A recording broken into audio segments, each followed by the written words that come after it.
Hey lovies, and welcome back. Today I'm coming to you guys with a whole wheat waffles tutorial. So you'll need a mixing bowl, whole wheat flour, you'll need baking powder, not baking soda you guys, silk almond milk along with sugar, extra virgin olive oil, 2 eggs, and my favorite you guys, I like to use a little bit of cinnamon, and then you'll also need a pinch of salt, and I prefer to use sea salt you guys. So let's get started. So in your mixing bowl, you're going to add all your dry ingredients first. So the first thing will be 1 3/4 cup of your whole wheat flour. So you just want to make sure you pack that down evenly to get the right amount, you guys. And then you're just going to add that to your mixing bowl, as you see me doing here.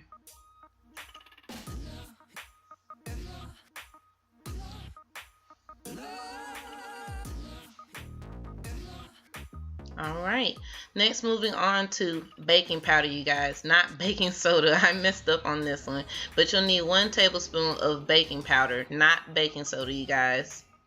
Next you'll need 1 tablespoon of sugar along with a pinch of salt. I prefer to use sea salt because you don't have to use much of it, and actually it's healthier for you because it will keep you from actually over salting or actually over seasoning anything that you cook with, even in this recipe that we're using it for. So yeah, just a pinch of salt. Next you'll use ground cinnamon. I love cinnamon in my waffles. I don't know why, I just do.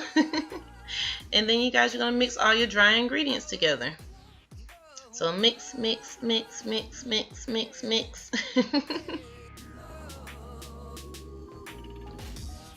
Alright, so for the wet ingredients, you'll need 1.5 cups of almond milk. And you guys, I love the silk milk you guys. I like the original, the vanilla, even the almond flavor you guys, and it's so good. It's healthy for you, especially if you're trying to lose weight you guys, and that's what we've been doing. So yeah, 1.5 cups of that is what you see me doing here. Moving on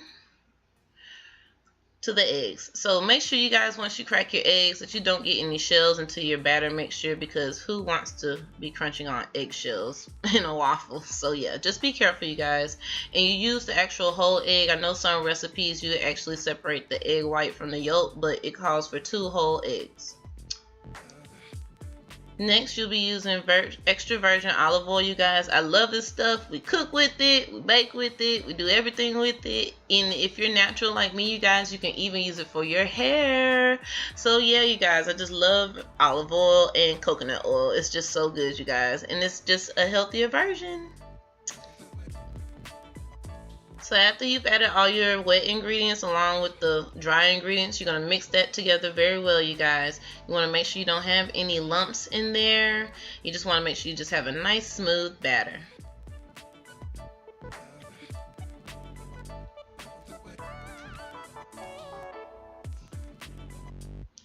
Oh my gosh, you guys, I'm such a perfectionist. I don't like any lumps in my batter, so I'm still going.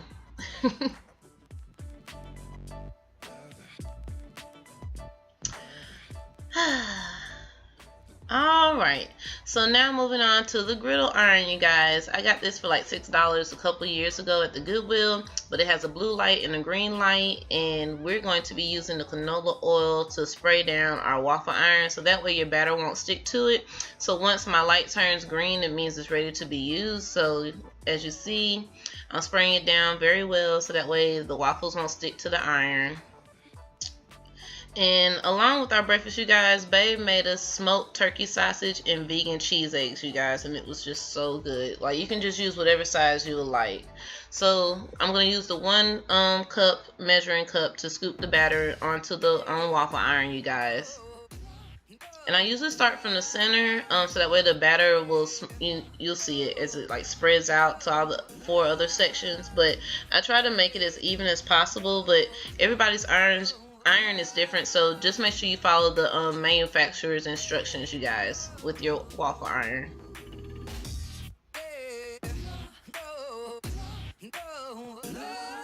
I was so hungry, you guys, when we were making this. I couldn't wait to eat it. So yeah, I put the lid back down on it, and then I realized I should have just put the rest of the batter in there. So that's what you see me doing here. And it's okay if your batter might spill out a little bit. That's what I like about our waffle iron, because it's so easy to clean up. So if I make a little spill, I'll just wipe it up. So more than likely, that's what it did. It spilled everywhere on the sides. But just like how you go to Waffle House and you see it there, it's no different. So yeah, you guys, so I'm just gonna let that cook. I don't know, I think it takes it about 5 minutes to cook, but I just wait for the light to turn green. And yeah, so you see the steam coming off, you guys. And I love this waffle iron. Like, it's just very easy to clean. I mean, it doesn't take up a lot of space either. So yeah, and I've had this for a while, you guys, and we just use it every so often when we feel like we want to have waffles.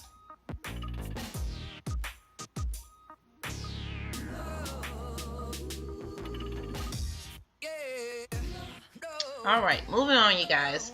So the light is green now, as you can see, and you can see the steam coming off of it. And here are the whole wheat waffles, you guys. Now, typically some people might like their waffles like this. Sometimes me and Babe, we like ours a little bit, we don't like them as soft. Sometimes we like them with a little crunch on them. So sometimes we'll just let them cook a little bit longer.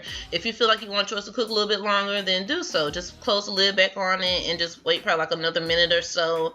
We usually just wait until we don't see any more steam coming off the waffle iron. So that's what you see us doing here, trying to decide whether we want to let it go a little bit longer or not, and we did.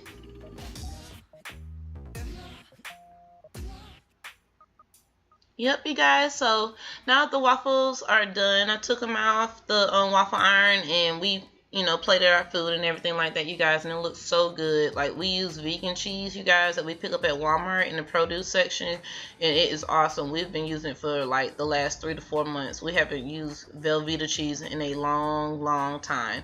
So you just see me here dusting it with a little bit of confectioner's sugar, and I usually put a little bit of honey on top of mine, you guys, but that's pretty much it to this recipe. I hope you guys enjoyed it as much as we did. I mean, it was just so good, you guys. It's just a healthy alternative, and I hope that this is helping somebody as much as it has helped me once I found this recipe, you guys. So thanks for watching, lovies, and I hope you enjoyed.